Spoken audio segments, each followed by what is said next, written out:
dziko la Malawi ngati dziko lililonse pa dziko lapansi limene ndithu limayendera ndondomeko za democracy lili ndi malamulo ake akulu oyendetsera dziko kapena kuti Constitution of the Republic of Malawi, ndipo mmenemu muli ndithu section 40 imene imapereka maufulu a ndale kuti Malawi aliyense ali ndi ufulu oyambitsa chipani, kujoyina chipani kapena ndithu kupanga ziganizo za ndale zimene iye waona kuti zinkomera ku mtima kwake. Ndiye kuno ku Malawi ndithu pali kagulu ka anthu ena ake andale amene lamulo limeneli ndithu analimvetsetsa, ufulu umenewu anawumvetsetsa ndipo amaugwiritsa bwino ntchito pofuna ndithu kupeza zimene iwo amasowa pa moyo wawo ngati munthu. Nde pano ndi Panyasa Voice Box pamene timakhala tikukambirana nkhani za ndale, kayitsidwe ka dziko komanso kutsatira bwino kwa malamulo kuno kwathu ku Malawi. Nde pano tabwera ndi mkulu wina amene akunena kuti ndale zauchenjigolo ndi chinthu chimodzi chimenenso chikubwezeretsa dziko lino pambuyo. Mkulu amene akunena kuti nthawi zambiri kuno ku Malawi timatha kusintha president, timatha kusintha chipani cholamula, koma pali anthu ena ache amene amangosintha zipani. Chipani chikalowa mboma amathamangira kumene kuja, chikatuluka mboma amachokanso kumene kuja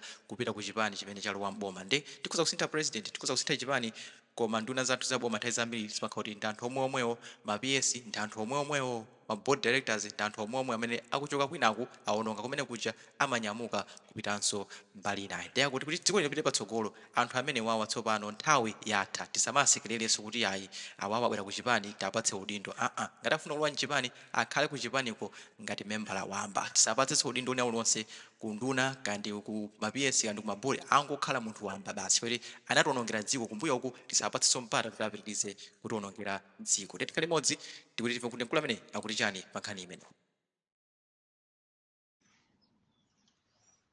Point number 2.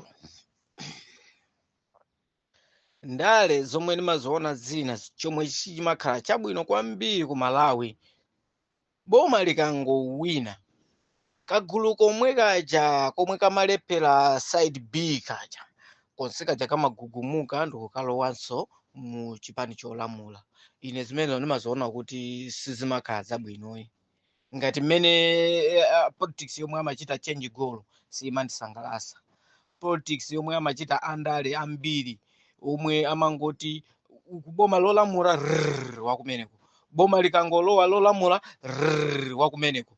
Ine politics imene ndimaona kuti is useless. Amakhala kuti anthu ake omweomwewo anthu amene ajawo changing yawo imavuta kwambiri chifukwa kuti amakhala kuti anthu aja anazolowera zomwe zakatangale zija. Afa boma lomwe tikamalisutsa boma lija timanena kuti lilachiluka katangale mwakuti ndiye mukatenga mastar amene ajawo achina Uladi Musa, achina ndani, achina Dausi, achina ndani, ndikuabwezeresaso akusatirani chifukwa kuti chipani chanucho chawina ndi akusatirani abwera kumene kujako ndikumalengezesa m'misonkhano muja.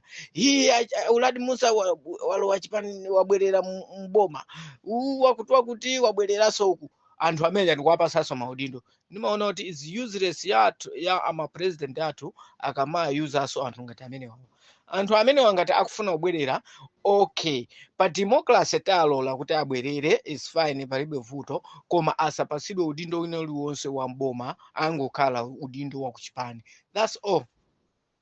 Yetu chifukwa ngati boma linapezeka kuti lagwa chifukwa cha iwo, sinthani asogoleri muyike mu maudindo osiyanasiyana, or else anthu amene wangati anali no ministry, ma ministry awo anali apamwamba, ndeno mwayike kukhala ma deputy poyambirira anazalephera ntchito zawo.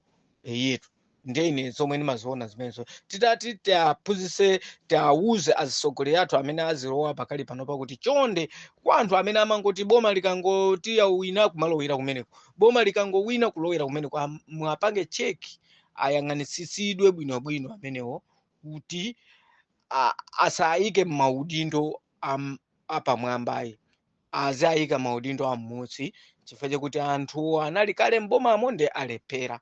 Ndi aona kuti chifukwa chokuti chipani chawo chaluza ndi akupita amangokonda kukhala chipani cholamula basi kuti azikadyererako. Yetu ndiye zimenezo zokufunika kuti tipange civic education, taphunzitse anthu, taphunzitsenso ma president athu amene akulowa, tawuze uthenga umene kuti chonde aziyang'ane mapoint amene azayang'ane mapoint ngati amenewo. Zikomo kwambiri. Point yange ya lero ndiiti ndi imeneyo kuti tisinthe kachitidwe ka zinthu, tichione zinthu zatsopano president akangolowa azisankha maminista atsopano kuzioneka changes ina yache yetu osati minister of home affairs panali yemweyo akabwera muchaso aike soso yemweyo so chikangolowa foti anthu aja akugumukaso abwereraso kuzalowa chipanichi no let us change our system now